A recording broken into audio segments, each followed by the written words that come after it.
안녕하세요.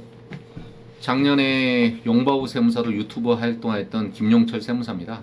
작년 12월 8일자로 마지막 종강하고 7개월 만에 한번 유튜브를 하려고 자리에 앉아봤습니다. 작년에 마지막 종강하면서 좀 미흡한 부분이 있어서 좀 내용을 채워서 다시 한번 제가 강의를 해드리겠습니다. 대체주택 부분에 대해서 1차 사후관리, 2차 사후관리가 있는데 대부분 1차 사후관리에서도 많이 오류를 범하고 2차 사후관리에서도 많이 오류를 범하더라고요. 1차 사후관리란 대체주택을 취득할 시점에 기존 주택, 재건축 시행 중인 주택이 인 경우에 적용을 하는데요. 2024년 10월 23일부터는 대체주택 판단 기준이 돼 다른 주택이 있으면 안 됩니다. 물론 예외적으로 있는 경우가 있긴 있습니다. 그 경우는 조세특례제한법 99조의 4 농어촌 주택이 있는 경우는 그런 주택은 봐줄게. 2024년 12월 30일 날 기획재정부 재산세제과 1470번, 그 다음에 서면 2024 법규재산 0427 이런 유권 해석에서 예외적으로 완화돼서 봐주는 규정이 있습니다. 99조의 2는 과거에도 완화가 됐거든요. 서면 2019 법령 해석 재산에서 2449 2020년 12월 30일자로 유권 해석에서 조세특례제한법 감면주택용 99조 2와 99조 4의 주택들은 대체주택 취득 시점에 있어도 무방하다. 그리고 법규과 589를 보면 주택수와 분양권이 주택으로 변환돼서 대체주택이 된 경우도 대체주택을 인정해 줄게. 그래서 이제 유권 해석이 이렇게 서면 2021 법규재산 794에도 2025년 1월 3일자로 완화된 유권 해석이 있습니다. 이제 임대주택을 취득했을 때 이 대체주택이 가능하느냐. 대주택 취득일 이전에 임대주택을 보유한 경우는 세제를 불리기 좀 있더라고요. 이 보면은 좀 케이스 바이 케이스인데요. 이 A주택을 취득해가지고 2년 이상 거주한 요건하고 임대주택 그런 세제상 임대주택법상 그 요건들 다 충족한 경우는 언급이 없지만 이런 미거주 주택인 경우에 임대주택 보유한 시점에 이 재건축 시행되고 사업 시행인가 나오고 대체주택 취득하면 임대주택에 대해서는 임대주택 보유자는 대체주택이 안 된다. 그 반대로 대체주택 취득일 이후에 임대주택을 취득하게 되면 세제택을 줄게 해가지고 서면 2015 부동산 22331에 이 경우는 두 가지의 요건 충족 시 대체주택 요건도 충족해야 되고 임대주택 거주주택 요건도 충족해야 되기 때문에 대체주택이 1년 통산이 아니라 2년 이상 거주를 하고 나서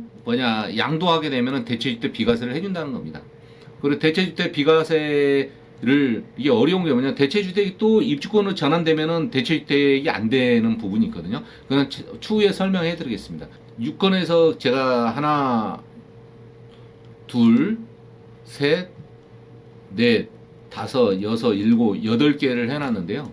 또 이렇게 대체주택 취득 이후에 주택수를 신규 취득하면 대체주택이 안 된다는 그런 유권 해석이 2025년 3월 24일 날 서면 법규재산 2024-3166 나왔습니다. 이런 1차적인 사후관리 요건을 이렇게 많이 정해놓은 것은 그만큼 대체주택이 어렵다는 거예요. 그래서 한눈에 볼 수 있게끔 제가 유권 해석을 8개 정도를 가지고 나왔습니다. 그렇지만은 이 부분 외에도 대체주택에서 입주권 취득, 대체 취득 시 특례 적용 불가인데 승계 취득한 거는 승계 취득한 권리를 최초로 보유한 경우는 대체주택이 안 됩니다.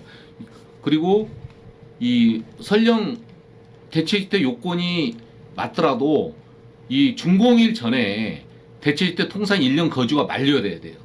이게 이 만료기간이 준공일 이후로 경과되면 이 세제 혜택이 없는 걸로 2025년 11월 4일하고 2025년 12월 29일 날 유권은색이 새로 나왔습니다. 그래서 준공일 이후 대체주택 취득하거나 이후 이사여 1년 이상 통상 거주하여도 대체주택 특례가 아니다. 2025년도에도 법규제산에서 아마 유권 해석을 해준 게 있습니다. 그래서 1차적인 사후관리 요건이 굉장히 이렇게 복잡하다. 그 다음에 2차적으로 사후관리 요건을 보면은 2차적인 사후관리 요건은 이게 기존 주택, 이 사업시행인가 나고 준공이 되었는데 준공일 전에 대체주택을 팔아도 비과세, 준공일 이후에 3년 이내에 대체주택을 팔아도 비과세인데 사후관리 2차 요건이 있습니다. 3년 이내에 전 세대원이 이사 와가지고 1년 이상 계속해서 거주를 해야 됩니다. 이 계속과 통산의 차이점은 통산은 대체주택은 1년 이상 통산하면 되거든요. 여기 장기임대주택이 있으니까 2년을 거주해야 되는데 1년 이상 통산이라는 건 뭐냐면은 대주택에 살다가 다른 데 이사 갔다 다시 들어와서 여러 번 하더라도 그 총 거주 기간을 합산할 수가 있고요. 계속 거주 요건은 1년 동안 계속 하루라도 이 갭이 발생되면 안 됩니다. 다른 데 하루라도 이사 갔다 들어오면 요건이 불충족되는 거예요. 그럴 때는 추징되죠. 그래서 이런 부분들의 1차 사후관리 요건, 2차 사후관리 요건이 충족돼야만이 대체주택 비과세 요건이 가능하다. 그래서 제가 보면은 이 입주권을 제가 이제 많이 그림을 그려놨습니다. 이렇게 많이 그려놨는데 제가 대략 한 후반부만 제가 한번 설명을 한번 해보겠습니다. 같은 법률 효과가 나거든요. 예를 들면 주택수로 카운트되는 입주권이나 분양권을 취득하면 퍼스트 입에라고 그래가지고 비과세가 안 될 가능성이 상당히 높습니다. 이 경우는 퍼스트로 이렇게 취득하게 되면 특례주택하고 다주택 중과주택수 기산이 되거든요. 이날부터. 그러면은 이 퍼스트 주택이 돼가지고 두 번째 세컨드 주택을 취득한 날로부터 오버랩 피리어드 3년 이내에 이 첫 번째 취득한 주택수가 2년 이상 보유, 2년 이상 거주 요건이 충족된 다음에 양도를 해야만이 비과세가 되는데 이 경우는 지금 눈으로 보이는 유형주택 순서대로 두 번째 주택을 먼저 팔게 됐잖아요. 그래서 이게 선입선출법 2배다. 주택수를 첫 번째 파는 걸 선입선출법이라고 하는데 이 경우는 두 번째 주택수를 취득한 거를 먼저 팔았기 때문에 후입선출법 주택을 팔았기 때문에 이 선입선출법 2배돼서 과세가 됐다. 그리고 나서 일시적 기간도 4년 경과 2배다. 예를 들어서 새로 이 주택 최종 양도주택으로부터 이게 주택수잖아요. 그러면 다른 주택수를 보유 기간을 한번 역산을 해보는 거예요. 그러면 최초 주택수 기산되는 게 이 시점이잖아요. 이 시점에서 2021년 2월 1일부터 2024년 8월 10일까지면 3년 7개월이 지났잖아요.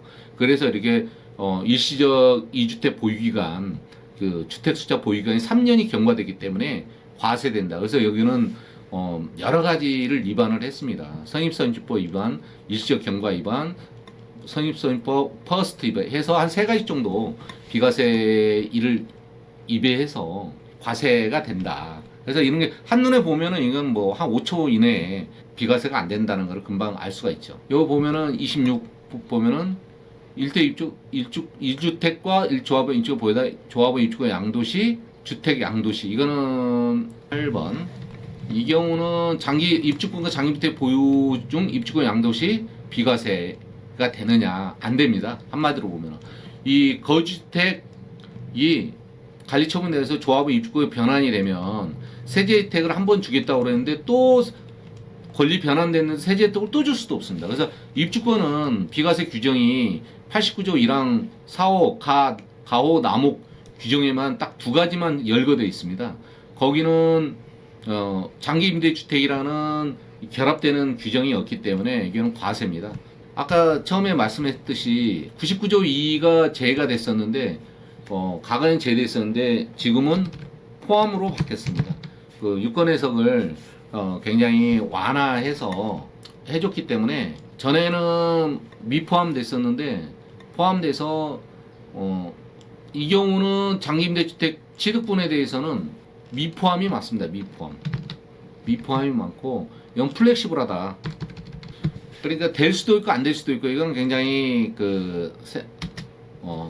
여러 가지 경우의 수가 있다. 그렇지만 대부분 안 되는 유권에서의 제가 아까 앞전에 말씀드렸죠. 그 다음에 대체 취득 이후 장기 임대 주택은 특례 가능. 거주자 요건을 충족할 것으로 요건을 하고 있습니다. 이 부분에 대해서는 굉장히 근데 되는 경우가 대부분 많은데 대체 주택의 그 1년 이상 통산이 하고 플러스 2년 이상 거주. 2년 이상 통상에서 거주를 하고 나서 양도를 해야 비과세가 됩니다. 이 경우는 지금 보면은 B주택을 대체주택, C주택을 그림이 좀 잘못돼 있어서 이 B주택이 이렇게 플렉시블하게 되는 경우도 있고 포함해도 대체주택을 허용되는 그런 그림을 그린다는 게 제가 처음에 잘못 그린 것 같습니다. 입주권 이렇게 대체주택이 그만큼 어렵다는 겁니다. 입주권의 대체주택 먼저 양도 대체 양도나 비과세 특례 이 경우는 이제 그 대체주택 취득일 기준일이 B주택만 첫째만 인정이 되고 이 두 개를 양도하고 나서 B주택이 대체주택 양도한 비과세인데 이 경우는 그 반대로 되어 있습니다. D주택을 대체주택으로 판단하고 이 두 주택을 선양도하고 D주택을 팔았는데 대체주택의 요건이 불충족하죠. 이 대체주택 이전에 일반주택 두 개를 취득한 경우는 다주택 취득자로 대체주택에 해당이 없습니다. 그래서 이 경우는 과세가 되는 거죠. 그 다음에 이 경우는 그 사전에 제가 설명을 했던 거고요. 이만큼 대체주택 관련 규정이 상당히 어렵다. 그래서 이런 부분들을 제대로 이해를 하려면 그 주택수 개념을 100% 이해해야 됩니다. 그 양도소득세 분야에서 그 권리가 두 가지 유형이 있습니다. 입주 권리하고 입주 권리하고 분양 권리. 그게 권리 유형 첫 번째 있고요. 그다음 두 번째는 입주권 수하고 분양권 수. 주택 숫자로 계산되는 권리 유형 두 가지가 있습니다. 이 두 가지가 다 권리입니다.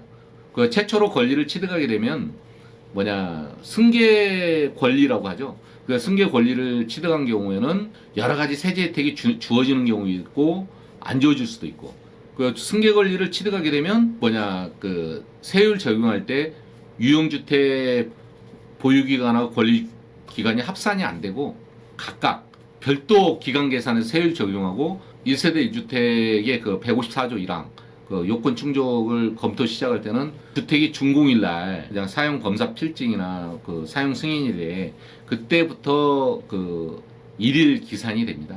그래서 그 차이점을 그 권리 유형 1하고 권리 유형 2에 대해서 그 차이점을 먼저 파악하고 양도소득세를 입문을 해야만이 제대로 이해를 할 수 있습니다. 제가 볼 때는 그 기초가 안 돼 있는 상태에서 양도소득세를 공부를 하게 돼 보면 중간에 다들 포기를 하더라고요. 굉장히 양도세 분야가 역사가 깊고 많이 그 세법 개정이 되고 그래서 접근하기가 상당히 어렵습니다. 특히 계속해서 공부하지 않는 분들은 특히 굉장히 양도세를 전문가가 된다는 것은 굉장히 어려운 그런 과정이라고 생각이 됩니다. 제가 그 다음 시간부터 입주권과 분양권이 양도소득세에 미치는 영향에 대해서 그 표를 가지고 강의를 하면서 설명을 한 다음에 제가 이 양도세 개념원리 책을 첫 페이지부터 한번 한 10분 간격으로 해서 좀 강의를 해줘야겠다 그런 생각이 들어서 제가 한번 올해는 제가 좀 시간이 날 때 한 10분 20분 간격으로 한번 강의를 하도록 하겠습니다. 오늘 여기까지 하겠습니다. 네, 감사합니다.